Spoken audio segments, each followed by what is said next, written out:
There was a boy who lived in a small, run-down neighborhood. His name was Malik. He wasn't like most kids his age. While other kids played games or hung out with friends, Malik spent his time looking at broken-down cars. Cars were his passion. But he didn't have the money or the resources to go to school to learn how to fix them. His family didn't have much. They lived in a cramped apartment, and every day was a struggle to get by. Malik's mother worked long hours as a janitor, cleaning offices and buildings. His father wasn't around, so his mom had to do everything. It was hard, but she always told Malik, "Don't let life hold you back. Work for what you want." Malik would nod, but he knew how difficult things were. He dreamed of a better life. A life where he didn't have to worry about paying bills or not having enough to eat. He wanted to be someone who could fix things, make things better. His dream was to own a garage, a place where he could work on cars all day. But for now, all he had were the old, rusty tools he'd collected from different places. He taught himself by watching YouTube videos and reading old manuals. It wasn't much, but it was enough to keep him going. One afternoon, as Malik was walking home from school, he noticed a car pulled over on the side of the road. It was an older model, the kind he loved to tinker with. The engine hood was up and steam was rising from under it. A man was standing next to the car, looking frustrated. Malik walked closer, curiosity getting the better of him. The man looked up, noticing him for the first time. He had the look of someone who was used to handling problems, but couldn't figure out this one. His clothes were neat but worn, and he seemed out of place in this neighborhood. "Hey, can you help me out?" the man asked, wiping his hands on a rag. "I'm stuck here, and this car's not starting. I don't know what's wrong with it." Malik looked at the car, his mind racing.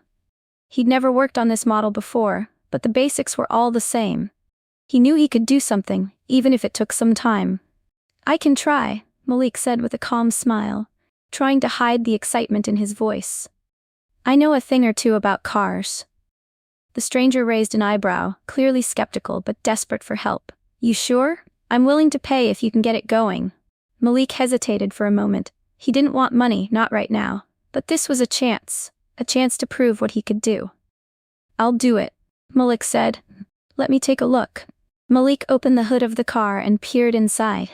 It was a mess. The engine looked complicated, filled with parts he didn't recognize right away. The air smelled like burnt rubber, and steam was still rising from somewhere deep inside. The man stood by, watching closely. Malik tried to stay calm. He pulled out his old toolbox, worn out, missing some tools, but it had been enough to get him through before. He checked the oil first. It was low, but that wasn't the problem. Next, he looked at the spark plugs one by one, tapping them gently with a wrench. Everything seemed okay, but nothing was working. The stranger was starting to lose hope. "Maybe I should call a tow truck," he muttered, pacing around the car. Malik ignored him. He wasn't ready to give up. He had fixed cars before, and he'd faced tougher problems. He knew he just needed to find the right part, figure out what was causing the issue. Slowly, he unscrewed parts, checking for cracks, leaks, or anything that didn't look right. He even used an old wrench to try tightening the battery cables, but still, the engine didn't start. It felt like time was running out, but Malik didn't let the pressure get to him. He stayed focused, every part of him determined to get it right. The people from the neighborhood started to gather around, watching the boy work. Some whispered, others shook their heads. They didn't believe he could do it. But Malik didn't care about what they thought. He just needed one more try. Finally, after what felt like hours, Malik spotted it. A loose wire under the engine. With a few quick moves, he tightened it, then turned the key. The engine roared to life. The car's engine roared to life, its sound deep and powerful. Malik stepped back, watching in disbelief for a moment. It was working. The car was running smoothly. The stranger stood frozen, staring at the engine, his mouth slightly open. That's incredible," the man exclaimed, his voice filled with surprise. "You actually fixed it." "How did you?" His words trailed off, still in shock. Malik wiped his hands on his jeans, trying to hide the grin spreading across his face. It wasn't the first time he'd fixed a car, but this felt different. This time, it wasn't just some broken-down engine. It was a stranger who trusted him to do something big, something that could change everything. The man stepped forward, clearly impressed. I'm going to pay you for your work. I know you must be struggling. Malik quickly shook his head. No need, I don't want money. The stranger looked confused. But I can't just let you fix my car for free. Malik smiled softly. I just wanted to help. That's all. The man paused for a moment, then smiled back. Well then, if you don't want money, what do you want? A thank you? A favor? Malik thought for a second. There was only one thing on his mind. Can you give me some advice? I've always wanted to work on cars, maybe even start my own garage. I just don't know how to get there. The man stood there for a moment, studying Malik's face. It was clear he was thinking about what the boy had just asked. Finally he smiled, his eyes softening. You're serious, huh? He said. Malik nodded. Yeah. I've always wanted to work on cars, I just don't know where to start, I want to learn. The stranger chuckled and shook his head. Well, let me tell you something, kid. He paused for a moment, as if weighing his words. Then he looked Malik straight in the eye. You're in luck.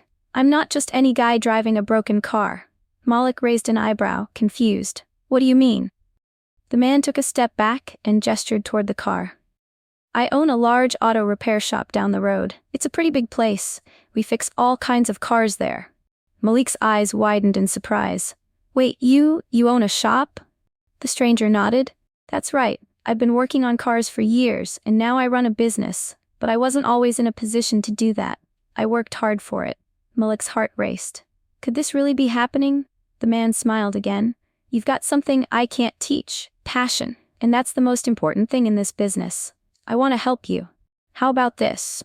He extended his hand. I'll offer you an apprenticeship. You'll learn everything about car repairs, from engines to transmissions, and who knows, maybe one day you'll open your own shop.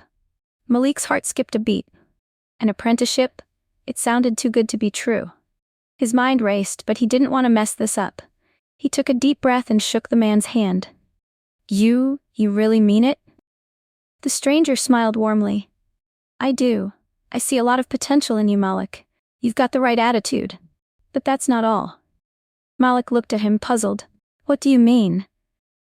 The man reached into the back seat of his car and pulled out a large, heavy-looking bag. He handed it to Malik, who hesitated before taking it. What's this? Malik asked. It's yours, the stranger said. A full set of tools. Top of the line. You're going to need them if you want to work with me, and if you want to get better at what you do. Malik's hands shook as he opened the bag. Inside were shiny wrenches, screwdrivers, a brand new set of pliers, and other tools he'd only ever seen in fancy repair shops. He couldn't believe it. This was everything he'd ever wanted. I can't take this, Malik said, his voice barely a whisper. This is too much. The stranger shook his head. No, it's not too much. You've earned it. You've got the drive, and now you've got the tools to make something of it. But remember, tools alone won't get you anywhere. You've got to work for it. Hard. Malik felt a mix of emotions, shock, excitement, and gratitude. He had never imagined anything like this.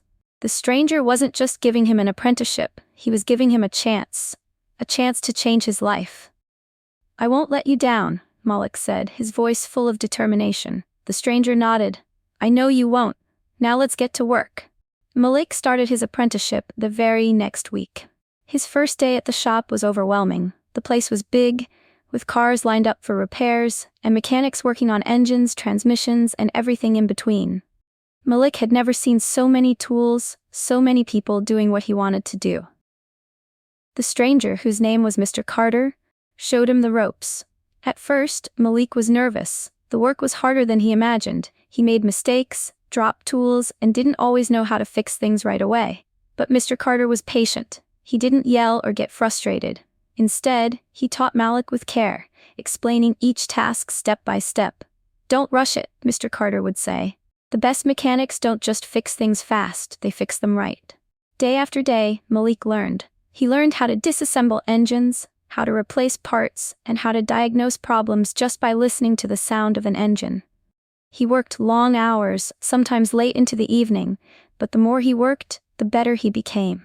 As the weeks went by, Malik's confidence grew. He could fix cars on his own now, without needing much help. Mr. Carter started trusting him with bigger tasks. The other mechanics began to notice too. They respected Malik for his hard work and determination. Malik wasn't just learning how to fix cars, He was learning how to build a future. He had a job now, but he also had a goal. One day he would have his own shop, and with every day that passed, he got closer to that dream. A few years passed, and Malik's life had changed completely. He wasn't the same boy who once dreamed of working on cars. Now, he was a skilled mechanic, trusted by Mr. Carter and the other workers at the shop. He had learned everything he could from the shop, and now he was ready for more. Malik saved every penny he could, cutting back on his personal expenses and putting all his energy into his dream of opening his own garage. Mr. Carter had been more than a mentor. He'd become a friend, offering advice and support every step of the way. "Don't rush it," Mr. Carter often told him. "Take your time, build something that lasts." And Malik was doing just that. He had found a small space to rent and had started gathering the tools and equipment he needed. He even started to hire a few people, just like Mr. Carter had done for him. One afternoon, as Malik stood outside his own small garage, the weight of everything he'd worked for hit him. He remembered the boy he had been, the boy with nothing but a dream and a broken-down car. Now here he was, a business owner, with a future he could be proud of. He looked up at the sky, feeling a sense of gratitude he couldn't put into words. He had worked hard to get here, but he never forgot the man who gave him a chance when no one else would. That moment had changed his life forever.